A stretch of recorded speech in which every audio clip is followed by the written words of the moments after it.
The world awaits as the negotiations within Greece are taking place, and here we are yet again as the Greece deal falls apart. You came here for the truth, so let me unveil that for you.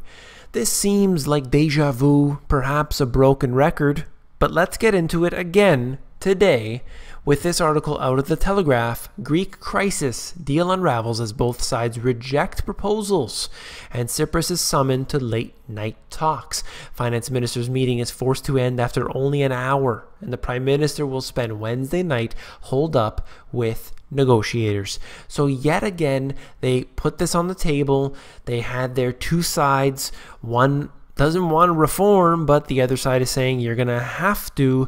So essentially, they brought this to the table and they said, nope, not good enough. So this is being brought right to the very last minute. So we're going to keep our eyes on this. Let's look at this article out of Reuters. Negotiations to avert a Greek debt default stumbled on Wednesday, and Eurozone finance ministers accused Athens of refusing to compromise, despite a deadline next week that could put it on a path out of the Eurozone. So essentially what happened here is Greece basically said, look, this is our plan, this is what we want to do, but those on the other end basically said this is a joke, and they rejected it instantly and said, you're not willing to deal with us. So they're really not taking Greece seriously right now. With the European Union leaders due in Brussels for a summit on Thursday, leftist Greek Prime Minister negotiated into the early hours with the heads of the creditor institutions to try to thrash out a cash for reform deal. So what is happening here is that they simply want money. That's what they're short of, and they are basically saying, look, we'll do the reforms that you're asking for, but we need some money. Give us the money, show us the money, and that simply isn't happening. Let's look at the further down here where they basically said that Greece has to pay the 1.6 billion euros to the IMF next Tuesday.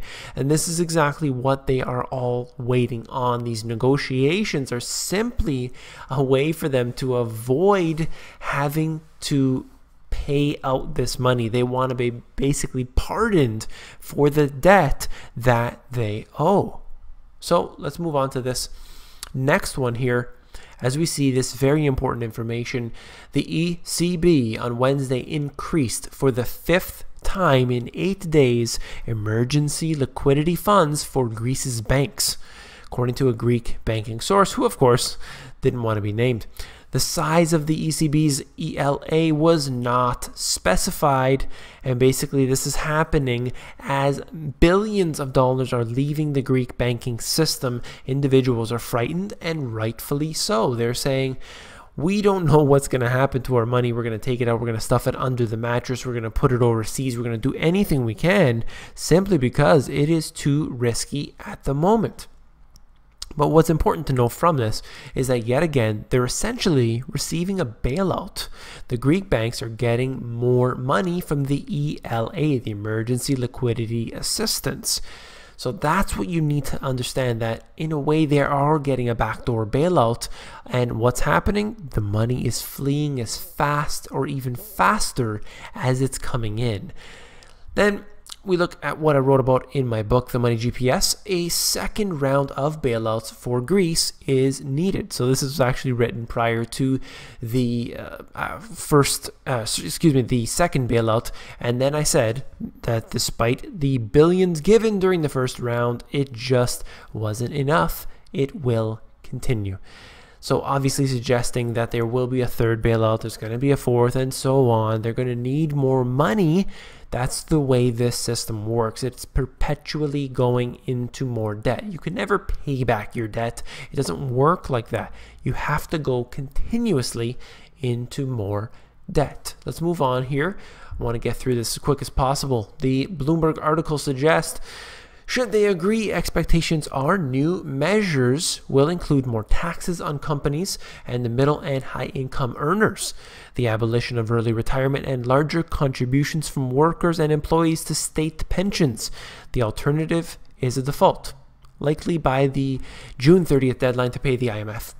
So this is very important to really understand that this is what it comes down to. The offer that they put out there is more taxes. We're looking at corporations going to be suffering. The people who earn the most of the money here, the middle class and the high income earners, are going to be taxed heavily. They're going to have no early retirement. They're going to have to increase the money put in the state pensions, probably because they're going to be robbing it from the other side, or a default. So they're really pushed up against the wall here. It is a lose-lose situation for the Greeks at this time. The bankers with their credit default swaps have completely crushed this country, and we're going to see it in slow motion as it happens, as this country goes into basically down this spiral into its own destruction. This is really amazing to watch it all happen. This is the financial system that is inevitably going to fail. And here is a billionaire investor basically saying on Wednesday that he believes the market is, quote, extremely overheated, especially high yield bonds. I think the public is walking into a trap again, as they did in 2007. Now remember, this isn't David Quintieri saying this. This isn't the Money GPS saying this. This is a billionaire investor. How many times do we have to see these billionaire investors saying, you know, the market's pretty bad right now, I would pull my money out or do this or that? He's not the only individual. I think it's almost the duty of well-respected investors like myself, I hope, to warn the people, to tell people that you're really making errors. I can't believe he's coming out and saying this information. It's almost deja vu. Okay, so I'm going to stop there. Basically what we're seeing here is the financial system collapsing. Now, whether it's happening in Greece in slow motion as we see it, that's just one of the dominoes to fall. They're all going to fall. To think for a second that you could somehow shield yourself from all of this, or let's say your city or state or province or government is going to somehow be shielded from it, you got something else coming. This is all going to come down. Let's move on here to just one issue that I've been seeing right now.